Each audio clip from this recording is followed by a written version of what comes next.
Hello everyone, and welcome back to DMG. What I have for you today is a device like no other in the magnitude of its failure. Dell invested a remarkable amount of money into researching and development on this one particular model to create a laptop unlike anything they had ever built before, in order to keep up with new market trends. And while the laptop it intended to compete with has sold countless units and is a household name, well, Dell's competitor is completely lost to history. A device plagued with quality, reliability, and performance, most of all, issues, receiving a $500 price cut shortly after its launch. The Dell Adamo is the MacBook Air competitor lost to time.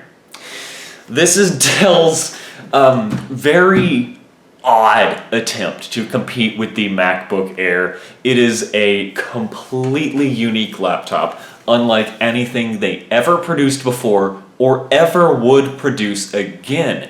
It is, at the same time, both a shameless knockoff of Apple's engineering and also a bizarre show of engineering in its own right, because it does some things incredibly well. But this is a deep dive into the Dell Adamo. It seems I am the only person in the world who actually owns one of these. So I'm going to discuss it in excruciating detail today. So first of all, before we get into the hardware, a little bit of history. Dell at one point was the cool company.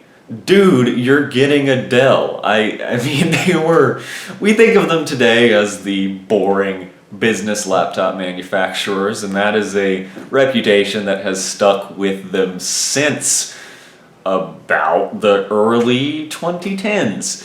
But at one point, Dell was cool, and they wanted to stay cool. I previously discussed the Latitude Z, a similarly aged 2009 attempt by Dell to stuff every new technology on the planet into a laptop to say, look what we can do, I promise we're cool. The Latitude Z introduced things not even present on laptops over 15 years later, like wireless charging, and introduced some features that would only become commonplace many years later, like wireless docking. But the Z was for the business market. Dell needed a premium, thin, and light laptop for pretentious consumers who had between 2,000 and 3,000 US bones to drop on a laptop in the middle of the housing market crash. So, what do? The Adamo. And they ended up essentially cloning the MacBook Air and MacBook Pro, combining them into one device that at the same time feels incredibly premium and also like it's held together by duct tape and prayers. The Adamo came in two variants. It came in the $2,000 Admire model and the $2,700 Desire model, launched in March of 2009. Neither of those prices are adjusted for inflation. And what specifications does the $2,000 base model get you? A 1.2 gigahertz Core 2 Duo and 2 gigabytes of RAM. So, you're paying $2,000 for one of the worst processors in Intel's lineup, and a RAM amount that was already small in 2009. Well, what did the $2,700 model get you? A 1.4 gigahertz Core 2 Duo with 4 whopping gigabytes of RAM. Absolutely awful for the price in 2009. Now, granted, the Desire, because Dell realized their mistake, the Desire was later upgraded to a 2.13 GHz Core 2 Duo with the same 4 GB of RAM, after the price was already slashed by $500. The price slash came a couple months after launch, and the upgraded version with the faster processor, which is the one I have, also came a couple months down the line. The Adamo was a flame that burned not particularly brightly, but was extinguished quite quickly. Dell tried to bury this mistake. There was never another Adamo ever made. Of course there wasn't. You've never heard of this. You've heard of the MacBook Air, and this was supposed to be better than the MacBook Air. So imagine that. A laptop meant to compete on such a massive scale you have never even heard of. Well, it came in two colors, black and white. I actually have two of these, which I think is about a quarter of the Adamo units that were ever sold. The black one is the first one I bought, and it seems everything that could go wrong has gone wrong with it. It's pretty sad to see such a rare laptop in horrible shape. The name Adamo comes from the Italian word of, well, the same name, meaning to love or admire or desire, which is, you know, that's the names of the models. Very smart, Dell. Although the Latin root from which it is derived means to love in an adulterous or erotic connotation, which it is only appropriate that the first Adamo I purchased arrived to me wrapped in old porno mags. So really there is no better fate. Unfortunately, this first Adamo is in very rough shape. It is exceedingly difficult to find one in decent condition, but this one is a little rougher than the others. It has bubbles around the screen, but I'll get to the actual state of the units a little later. First, let's talk about the charger. Now that sounds boring as hell, but I promise I actually have something good to say here. Dell ripped off the MacBook charger. They completely ripped off the MacBook charger. Not the MagSafe end, but the charging brick itself. MacBook charging bricks at the time, and until quite recently actually, until a couple years ago, had a section of the charging brick which detached, so it could either plug straight into the wall, or you could attach a couple foot cord to the charging brick to extend it a little. You know what Dell did? They looked at that and thought, you know what, that's a really great idea. Let's do the same thing. This is the charging brick for the Adamo. It is a nice, small, little 15-volt charging brick that, in fact, is brand new. I bought this new old stock because I wanted to demonstrate this. They did the same thing as Apple's charger. You can either attach a 3-foot cord or a folding plug to plug it straight into the wall. And, well, some of you might say, well, it doesn't mean it's a clone or a knockoff or a ripoff of Apple's design just because it's similar. But it seems like quite an odd coincidence, therefore, that the only laptop Dell ever made a charger like this for was the one made to compete with the MacBook Air. They never did anything like this before, and they would never try it ever again, which is unfortunate. This is a absolutely lovely charger design. I wish they'd stuck with it. I love its thin, compact form factor. I love the interchangeable plugs. Just as how Apple's MacBook charger has a ground pin for when the 3-prong IEC cable is used, Dell's also does. The actual connector only is 2 pins, but one of the rails which the connector options slide into on is metal, and that is connected to the ground of the IEC cable. You can see there is a small copper section inside this cord that makes contact with the metal rail. So that's another aspect borrowed from Apple. The top of this is actually metal. This is aluminum, and it gets pretty warm. So that is another wonderful sign of quality. This is a solidly built power brick. It doesn't feel very solid. It's quite light because this laptop actually doesn't need a lot of power, but it doesn't need to be very substantial. 15 volts, 3 amps. It only delivers 45 watts, and yet they've gone to the trouble to put an aluminum heatsink on it. Dell almost cared with this laptop. They tried very hard, but in the end it didn't really matter. Now to the laptop itself. It is machined out of a single big chunk of aluminum.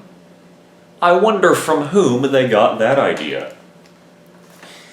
The ratio of the curve on the edge is the exact same curve as the MacBook Air and the MacBook Pro. If you set this on top of a MacBook Air or MacBook Pro, the curves on the corners line up perfectly. So again, I feel like they got inspiration here. Another area in which they drew inspiration is with this screen. The MacBook Air didn't do this. It had a silver bezel, but the display is quite reminiscent to the MacBook Pro with a glass sheet that covers the entire display as well as its black bezel. It looks very stylish, very nice and clean, and it has a little webcam under this glass pane as well. It is incredibly reminiscent of the MacBook Pro. I feel like if they put a black keyboard on it, it would almost certainly be able to be mistaken for a MacBook, but it looks, it looks different enough. I love the design of this laptop because you could release this right now and it would still look new. It would still look modern, it would still look futuristic, and it would still be less boring than every other new laptop almost. The back is an interesting story. On both the black and white models, the back is not a solid color. The back has this wonderful pattern in the machined aluminum. The black has a wood grain texture rather than the spiraled pattern. To each their own, but I think the white looks a little bit nicer, a little bit cleaner, and it also looks more MacBook-y.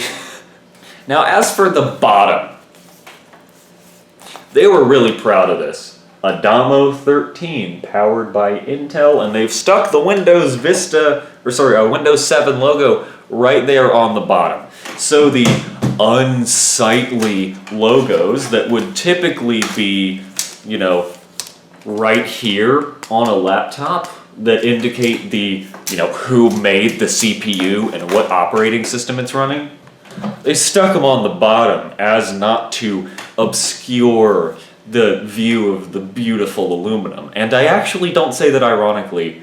This is a very gorgeous machine. But unfortunately, that's where pretty much everything good I have to say about this ends. I actually used this Adamo 13 daily for a week, 7 whole days, and while I can see its very, very attractive parts, it has some incredible drawbacks. The first is one that's just ridiculous. It is ludicrous, and I don't know how the hell Dell managed to screw it up this badly. It's the battery.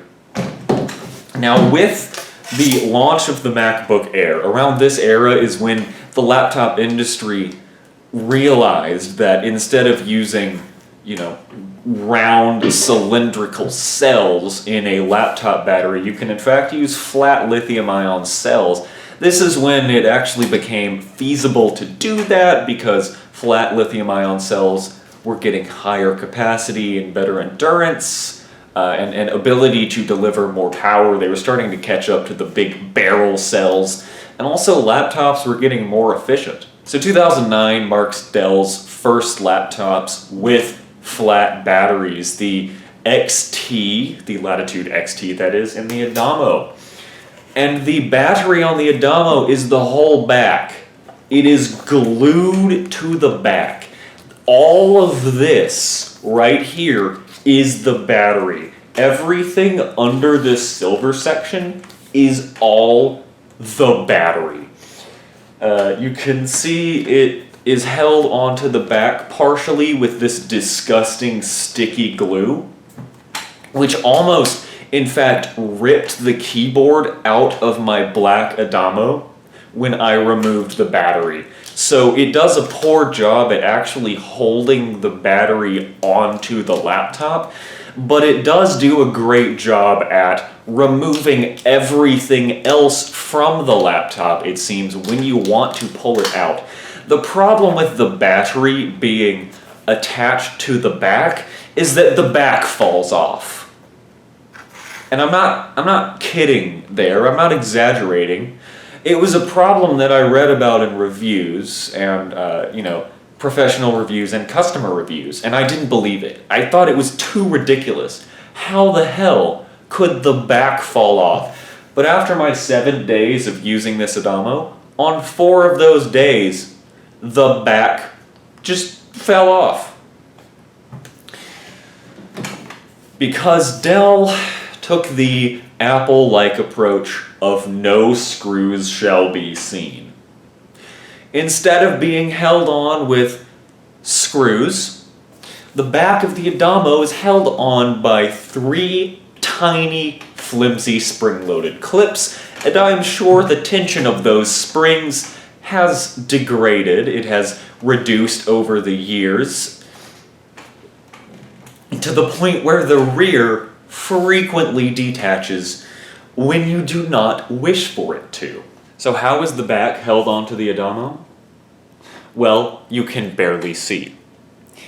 These tiny sliding latches on the left, the right, and the middle of the laptop are the only pieces uniting the 2 sections of the laptop.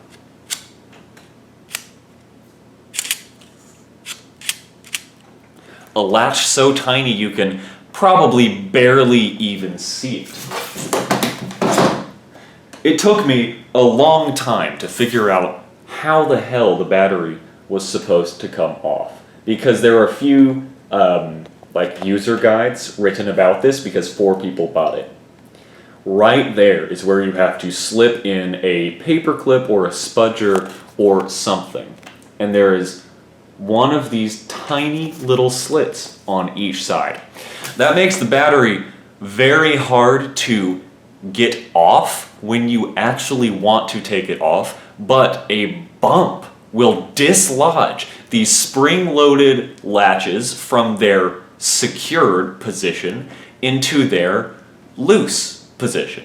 And that means with enough actual moving the laptop around, eventually the battery just falls right off. And that glue does not help to keep it onto the bottom of the laptop. It's like after the first couple times it falls off, the glue is no longer effective whatsoever. It is just total yard sale, whole kit and caboodle. It deconstructs alarmingly. Now, of course, you may have noticed this battery, despite being a flat cell lithium ion, is far from flat.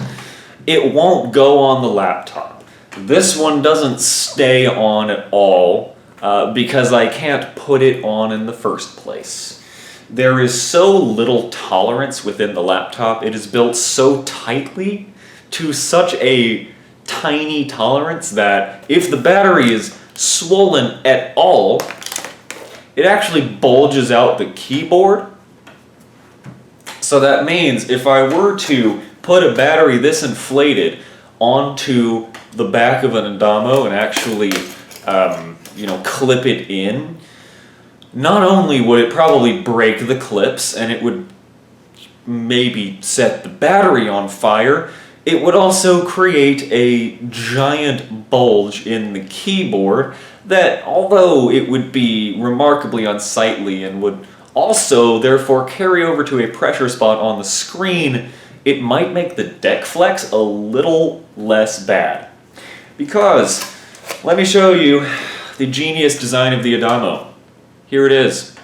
I've removed the motherboard for a couple reasons. One of them being this laptop is equally good at turning on whether or not the motherboard is present and connected, but mainly so you can see how thin this laptop is. The motherboard is freaking tiny. It's only up there. Most of the laptop is keyboard, and over this cursed abomination of a ribbon cable, this giant ribbon cable carries the mini PCIe signals down to the wireless cards, which again I'll talk about later. But this keyboard has a plastic back. The back is plastic. It is not sturdy at all. And that is a huge shame, because I'm not a fan of MacBook keyboards, but at least they do not bend inwards as you are typing on them.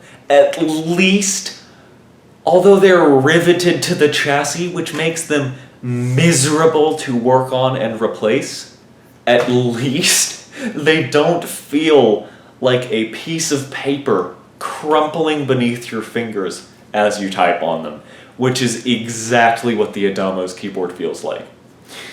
For such a thin, small laptop, which, this is thin for modern standards. This does not look like 2009 thickness. But anyway, for such a thin laptop, the keyboard has surprisingly nice travel, but it has more travel in the middle of the keyboard than it does towards the edges, and that is because a lot of the travel you feel is in fact the whole keyboard going with your finger as you press down. It is bad.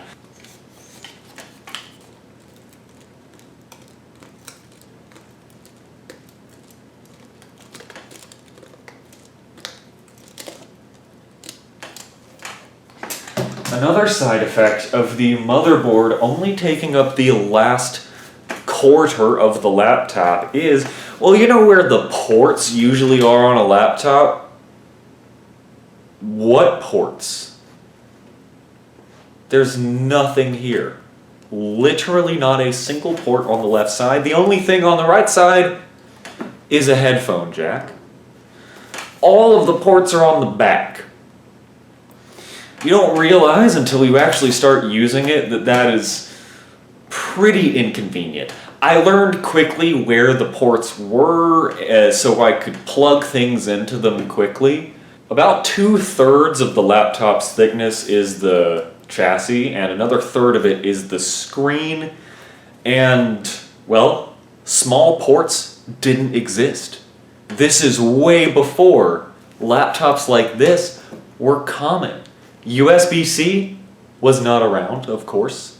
So really the only ports that could have actually gone on this side to begin with are like an SD card reader. And that's it. The chassis is not thick enough to actually put any ports here.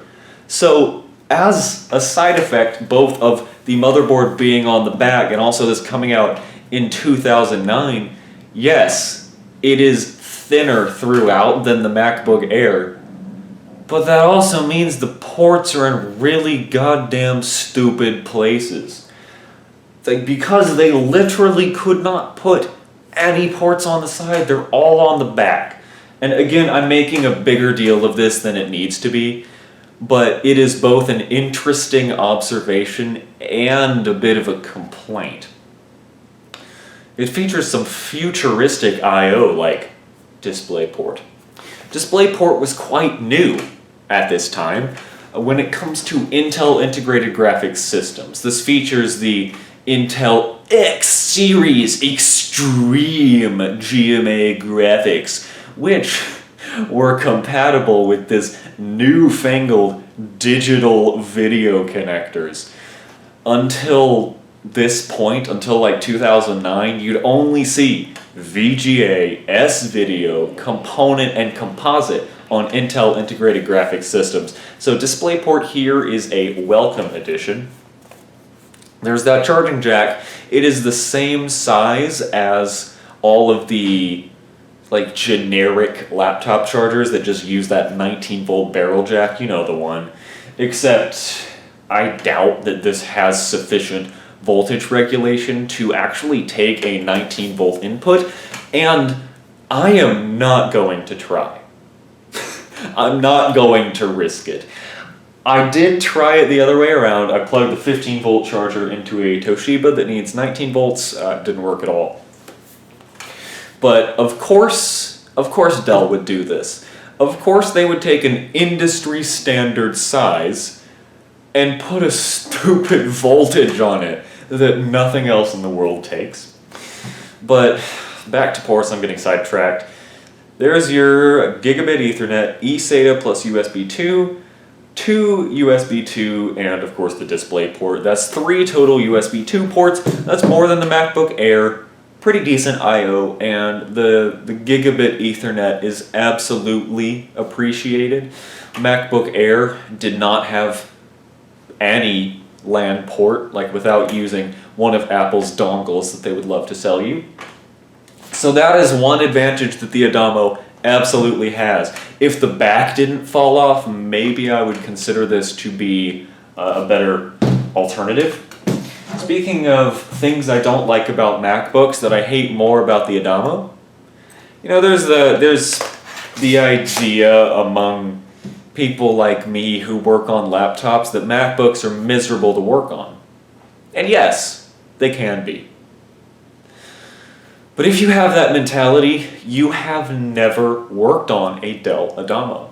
Not only is it the most miserable machine to service in the universe, but because these sold so few numbers, there are 0 guides whatsoever on the internet. There is one very unhelpful iFixit guide that I think it's replacing the motherboard, and it has very few steps. It is completely unhelpful, doesn't actually tell you how to do anything.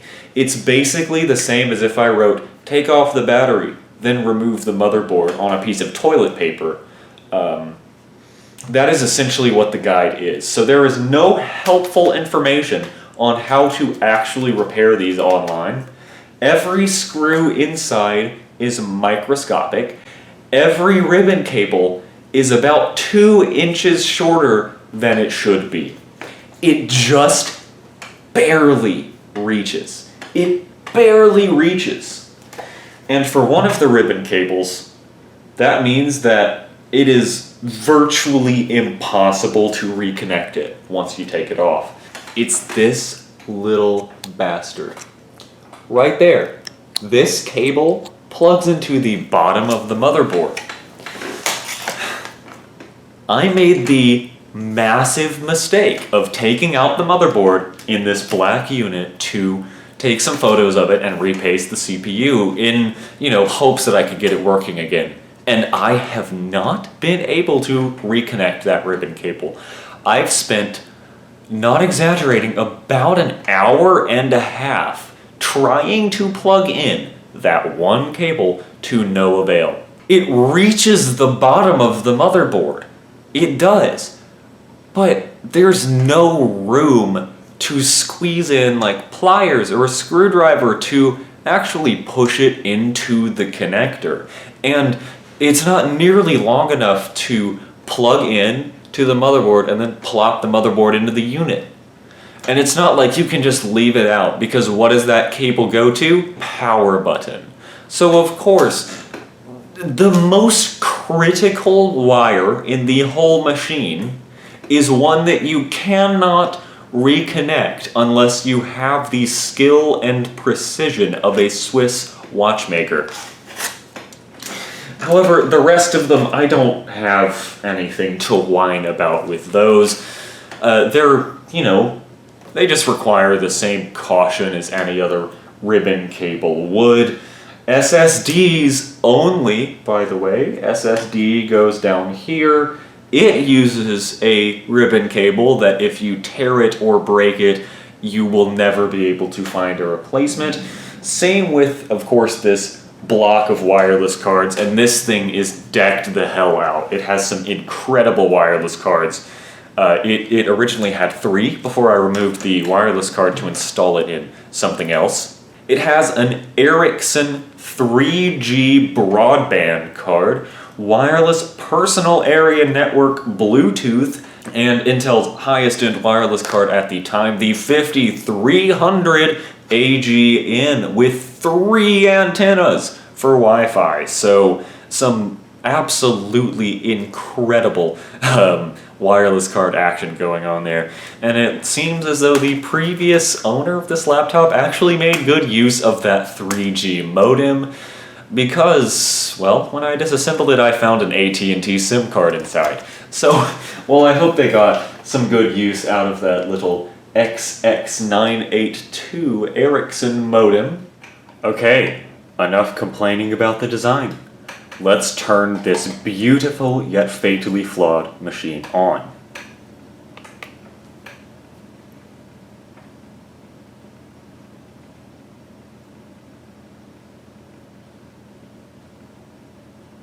I feel like everything negative I have ever thought about this laptop vanishes the second I turn it on and I see its gorgeous row of capacitive touch illuminated buttons seamlessly integrated into a wonderful touch bar above the keyboard. The keyboard, similarly, it is backlit. A rare feature in 2009, especially on a consumer-grade laptop. That was, this is a very expensive consumer-grade laptop, but that was very much a business laptop kind of thing. The keyboard brightness can be changed, and that also corresponds to the brightness of the capacitive touch buttons. And I feel like this is a wonderful syndication of borrowed Apple design and the PC trends at the time. These capacitive touch media control buttons, I love them. I absolutely love them. Sometimes they work, sometimes they really don't, like on the HDX 16. When they do work, they're excellent. But regardless of how functional they actually are, their beauty cannot be denied. I can't quite say the same for the screen bezel, though. Even for 2009, it is a little shocking. It is pretty thick, and I feel like the nice silver accent around the screen helps to accentuate the fact that indeed these are some thick bezels. I'm not usually one to complain about bezels, but they seem to stand out like a sore thumb on the Adamo in a way that I have never seen before. Quickly, also on the topic of the screen, are those bubbles under the glass. I believe that Dell actually sealed the area between the screen and this glass panel over the top of it, likely in an attempt to remove all of the dust during the manufacturing process to make sure there wasn't dust and grit and grime getting sealed in between the two panels during manufacturing. That is just my assumption. But as the glue has worn down over the years, air has seeped into the cracks and now there are bubbles under the screen. I think it's telling that both of my Adamo units have screen bubbling. This one actually doesn't have it bad at all. This one's almost basically brand new. It is an absolutely gorgeous shape. But regardless, the fact that both of them have these screen bubbles, it is a problem with the design and how it ages. I must show you some of the Adamo's marketing images. This is the kind of marketing they were putting out for the Adamo. So, cooked up on March 17th, 2009 at 10:33 a.m. in Adobe Photoshop CS3 is the coolest marketing image I have ever seen. This is undeniably awesome. This is absolutely beautiful. Now, the Adamo from the promos that I'm going to show you, it was designed to be a piece of art. This one makes me laugh. I don't know what emotion that's supposed to convey, but the Adamo was supposed to be a piece of art as well as a laptop. Oh, that's a nice picture, and it absolutely achieves that purpose. It is beautiful. I thought the HP pavilions were beautiful. This, I don't want to say it definitively tops them, but wow, is it gorgeous. It even had its own website, adamobydell.com, which they let their rights to the domain lapse, and therefore someone else bought it, and now it is a completely different website. But on the Wayback Machine, you can go back and you can see some of these incredible images that I've just shared with you. Of course, it's Windows 7 here. That's what it originally ran. Dell Quickset, interestingly enough, instead of being its own application, is now integrated into Windows Mobility Center, which is actually quite a nice feature. I like that they now go hand in hand. And it has some specific features to the Adamo, like being able to adjust the keyboard light level. It also has some options that weren't commonplace back then, like being able to change the behavior of the row of function keys between function keys and their printed multimedia actions.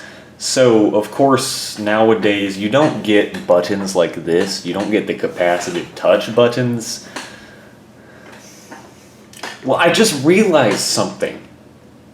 Dell put a touch bar on a MacBook knockoff like a decade before Apple put a touch bar on a MacBook.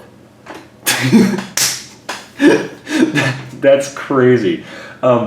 Anyway, nowadays you don't have actual buttons for media. They're all integrated onto the function keys. A lot of laptops by default have the media keys be the default button action, and you have to hold function to press, F4, F5, etc. You can turn off the oh shit. That was really stupid of me. So turning off the touchpad also turns off the buttons, so thank goodness. Thank goodness the spacebar turned it back on. Why is that an option? Why can you just turn off your touchpad from there? How on earth?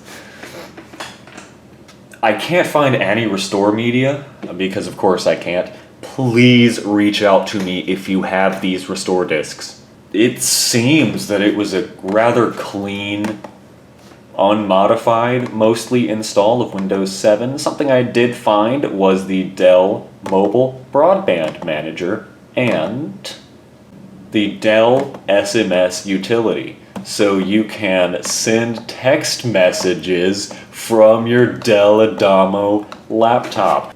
Oh, and also look at that menu.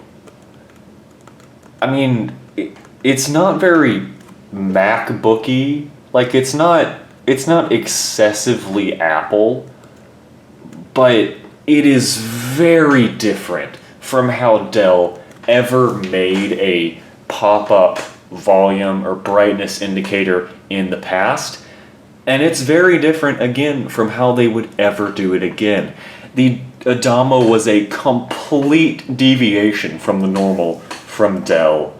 As for the performance of this processor, it places close to the P7450 and P8400 mobile Core 2 Duo processors, and it's actually pretty close to a couple older and lower-end desktop processors. The Pentium E5200, based on the Core 2 Duo architecture, is not far out of its performance range, and it also gets pretty darn close to the AMD Athlon 64X2 6000 Plus, which personally I think is quite the accomplishment, not by the Dell Adamo, but rather by the L9600 CPU, to consume 100 fewer watts than the Athlon 64 processor only 3 years later.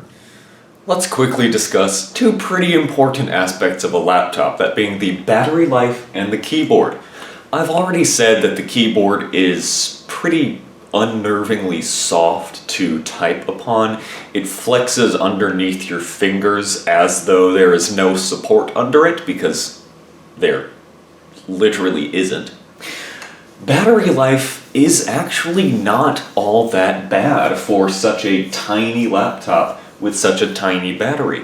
Again, the flat cell lithium-ion batteries were new at this point, and they weren't quite as good as the cylindrical cells used in every other laptop that wasn't billed as the world's thinnest. It gets about an hour to an hour and a half of actual use, although my battery does have some wear on it, so presumably that would have been an hour and a half to 2 hours if this was a brand new battery. And again, actual use is web browsing, watching movies, that sort of thing, not just leaving it on the desktop and having it do nothing, minimum screen brightness while the wireless card is turned off. Because its hardware is quite efficient. Of course, it uses an SSD, which early SSDs, it probably still uses like 10 watts for that drive because there's so much flash memory on it. But it uses soldered DDR3 memory, more efficient than DDR2, and of course 25 watt TDP processor, even though it is the 2.13 gigahertz one. So the 1.2 or 1.4 gigahertz would have drawn out that battery life even further. Unfortunately, it does take ages to charge. It takes about 2 hours to go from flat to 100%. On, of course, the 45 watt charger, while the laptop is completely powered off. Nowadays, I'm actually quite glad for that. I can sit around and I can wait for a laptop to charge. I prefer longer charging times and always disable fast charging on my, 20-year-old laptop batteries, because fast charging wears down the battery a lot faster. However, if you'd bought this in 2009 and a laptop that takes an hour and a half to die takes 2 hours to charge, even longer if you are using it while it's plugged into the charger. In fact, it can take like 3 hours to charge then. Well, if I had bought this laptop, I would personally be a little bothered. The battery seems to be one of the weakest points, with it falling off, first of all, and then taking quite a while to charge. You need a close-up of this keyboard to understand just how bad it is while typing. So you can see it flexing. I mean, I'm not pushing particularly hard. Even if I barely tap the key, you can see the keyboard flexing And, you know, if I really push down, it's like it's made of jelly. There is no reinforcement under this keyboard whatsoever. And when one is typing, that leads to the keyboard bending like this.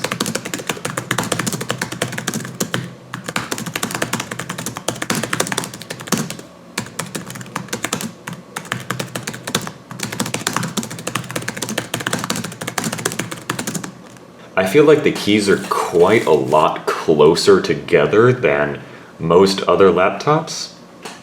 There's not really a lot of space between them. They're quite sensitive. You barely touch them with your finger and they push down. Again, they have more travel than I would expect from a laptop so thin.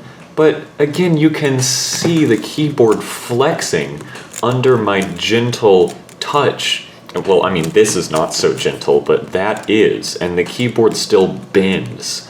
And that is by far the worst aspect of the Adamo. Although I am not a fan of the keyboard, I adore this touchpad. It is one of the earliest examples of a multi-touch touchpad that I've seen on a laptop, and it's implemented quite well.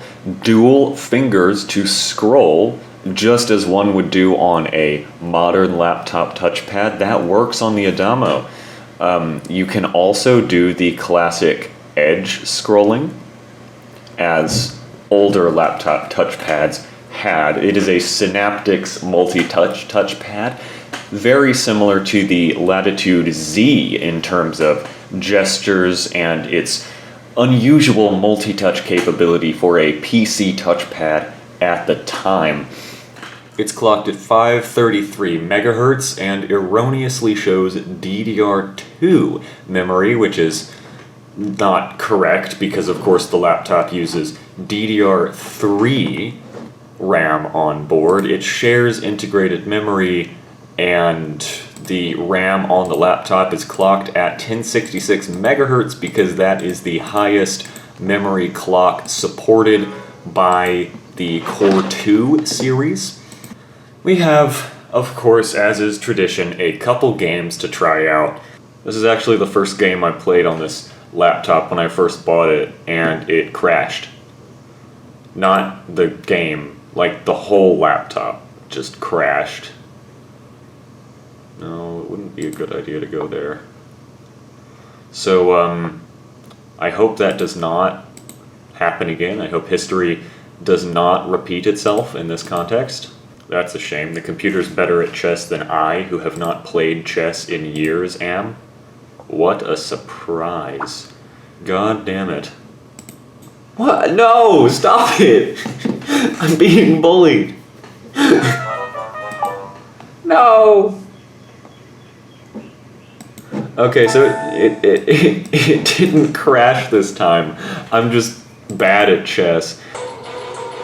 Now here, you might notice something a bit odd with the audio. It sounds like it's coming from behind the laptop. And that's because it is. Guess where they put the speakers on the Adamo? They're behind the screen. They're right there. And on the inside, the actual speakers themselves are tiny. Is that right there? Now, HP did laptop speakers right. They put a small speaker appropriate for a laptop size in a very large sealed enclosure to give it room to resonate. Dell did not do that with any of their laptops, including the Adamo, so that means the sound is a little tinny and doesn't sound very good. I'm feeling hyperblasty today. But the speakers behind the screen, they sound very different depending on your environment. They sound quite good if you are sitting like near a wall and the laptop's rear is facing the wall. It gives almost a like a surround sound sounding sound, if that makes sense. It sounds, well, it sounds more immersive than if the speakers are just blasting straight at your face.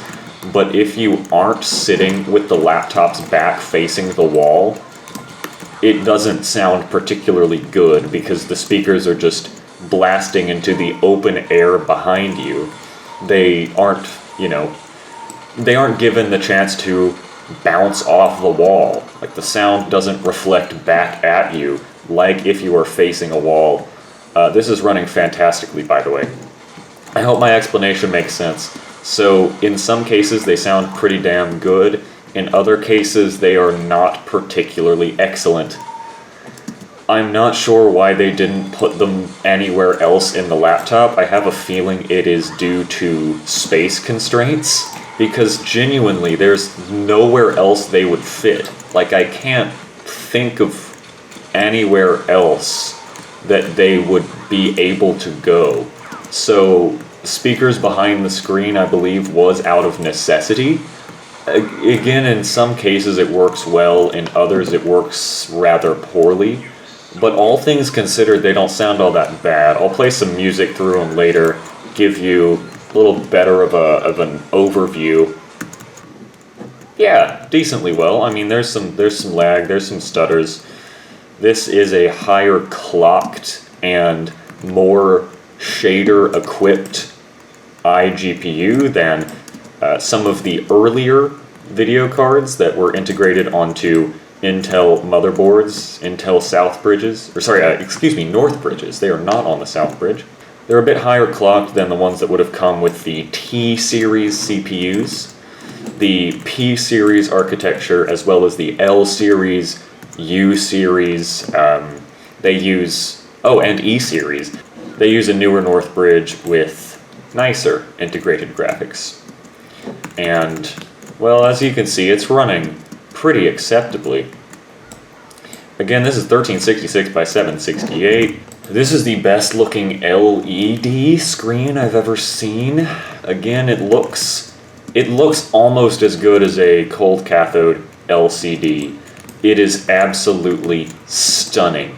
And that includes LED screens on new devices, including old ones, like, of this era. When LED screens first came out, they mostly looked like utter trash. But the Adamo, it breaks the mold. It absolutely offers an outstanding display that, again, it looks a little bluer, a little more washed out than a LCD, but I think you can see on camera, it's still gorgeous. It is very good looking, and, well, Dell spared no expense with this display. Icetomb is lagging. Of course it is. It's Icetomb on an integrated video chip, but it's not bad. I mean, 1366 by 768, again, it's doing quite well for a higher resolution than I usually push through the Intel integrated graphics. So for GMA standards, it's pretty damn good. The chassis radiates heat quite well. Oh, actually, it's running worse than I thought it would. The aluminum chassis radiates heat quite well. But, of course, the fan still needs to ramp up every now and then. It also doesn't really have any good intake, because the fan, well, I mean, I showed you the bottom. It's all battery, and the battery is all solid. So there's not really a place where it can get good air intake.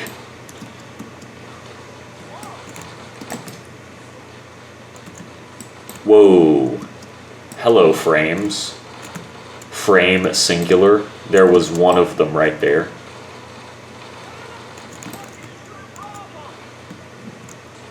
Oh boy. Yeah, I mean, it's not running particularly well. I actually thought it would run better. Again, Halo Combat Evolved is not one of the heaviest vidya games out there. And yeah, bizarre. That was not a good launch, but I mean, it's running just fine. So it can handle the lighter games such as Need for Speed Hot Pursuit. Again, the screen probably looks a little blue on camera. Perhaps that's just perhaps that's just my video monitor that I have plugged into my camera. or maybe that is actually what the screen looks like, but I assure you the colors look better in real life than they do on film, as always. Oh yeah, I mean, even on high detail, it's running quite well. Oh boy, there's the bombs.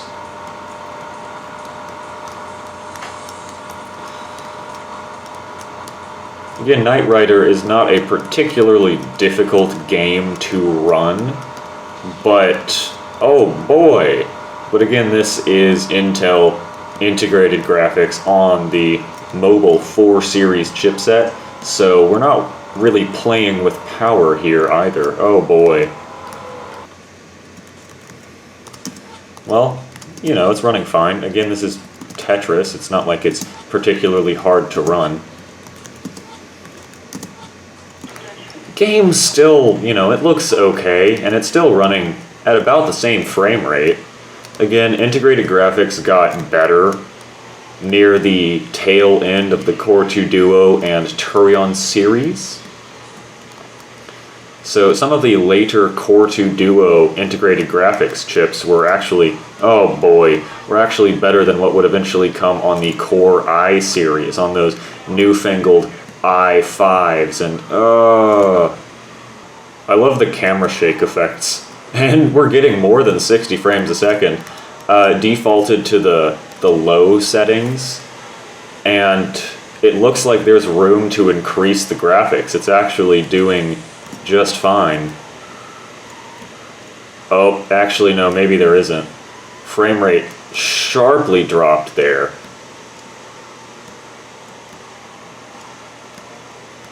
Whenever I put on the handbrake, it lags massively. I would assume it's due to tire smoke, particle effects, because that is always what seems to bring graphics cards to their knees. Oh boy.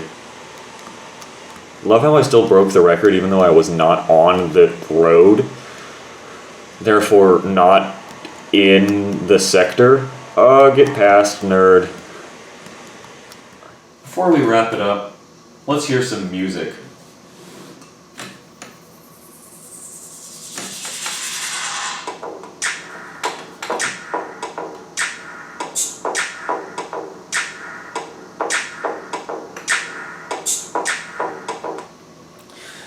Clearly they don't get very high up there or very low down there. There is a bit of a fall off in the treble, in addition to, of course, no presence of bass whatsoever, since the speakers are not in a sealed enclosure. They're just, you know, two tiny little drivers that might be found on earbuds that are just stuffed into the laptop. Again, they are on the back of the laptop, which is an odd choice.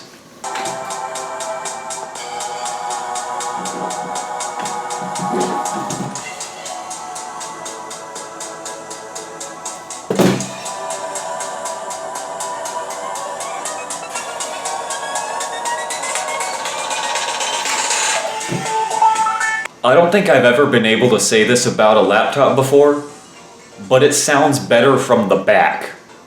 If you're listening to music, it sounds better to turn it around and stare at the back of the lid.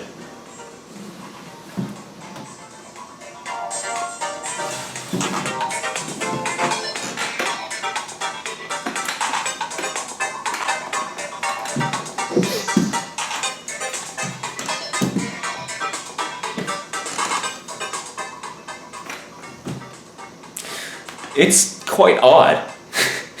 Because, you know, of course when your treble is just blasting out into the open air, it fades away pretty quickly, and that gives that roll off on the high end and makes sharp pops and that sort of thing, you know, cymbal range, makes them harder to hear than if the speakers were pointing at your face, where your ears are.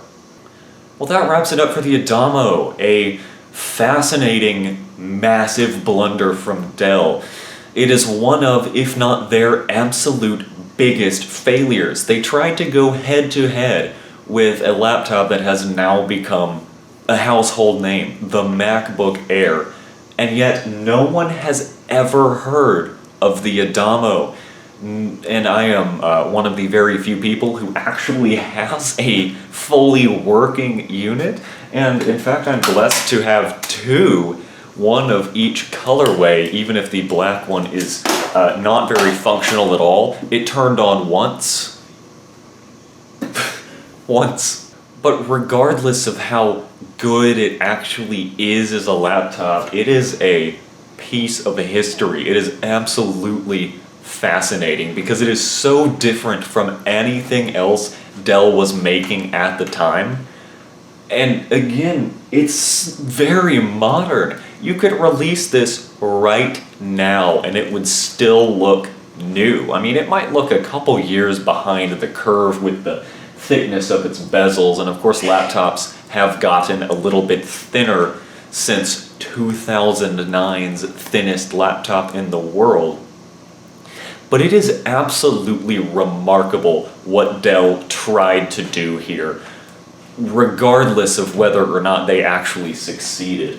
They really tried, not only to rip off the MacBook, which they did successfully do. It's a pretty effective way of copying many of their design elements, like the unibody aluminum, the screen glass that covers both the display and the bezels, that sort of thing, and of course the charger. But it's not just a MacBook ripoff, it's also a remarkably innovative PC that was many years ahead of the curve in terms of design. Again, I could be cynical and say it had a pittance of ports before it was common to remove all of the useful ones, and it also overheated and was loud before PCs overheated and were loud, because it didn't achieve what it set out to do, which was sell units. But the engineering team absolutely did achieve what they set out to do in making the most unique PC laptop of the era. Again, Dell was doing some weird stuff at this time with the Latitude Z and now the Adamo, and also the Studio 140G, all of which I've covered on this channel. XPS M2010 is also insane, so I've now covered many of Dell's really bizarre products from this era, and well, that's all I'm aware of.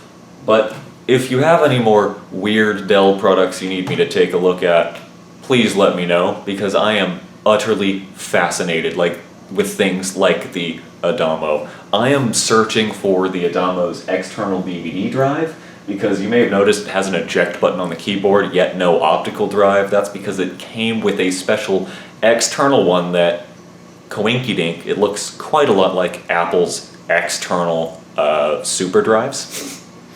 But that said, that's the Dell Adamo. It is beautiful, it is groundbreaking, and at the same time, it sucks. I'm so glad that I got the 2.13 gigahertz version. The motherboard that was in the black one was the 1.2 gigahertz with 2 gigabytes of RAM. And I have a feeling I would have sung a bit of a different tune here at the end if I had realized, after using this laptop, that they were charging $2,000 for the performance I'd just seen. But I'm so glad that I instead got the $2,700 higher clocked version, because a 2.13 gigahertz processor is at least usable. I would not classify a 1.2 gigahertz Core 2 Duo as usable, and that is why the Adamo so massively failed. Ridiculously overpriced and underperforming for what it offered. And while it is a fascinating thing to look back upon, part of why it is so fascinating is because it was such a failure. If these had sold, millions of units, and the Adamo line took off and, went head to head with the MacBook Air for several years, this would not be all that cool.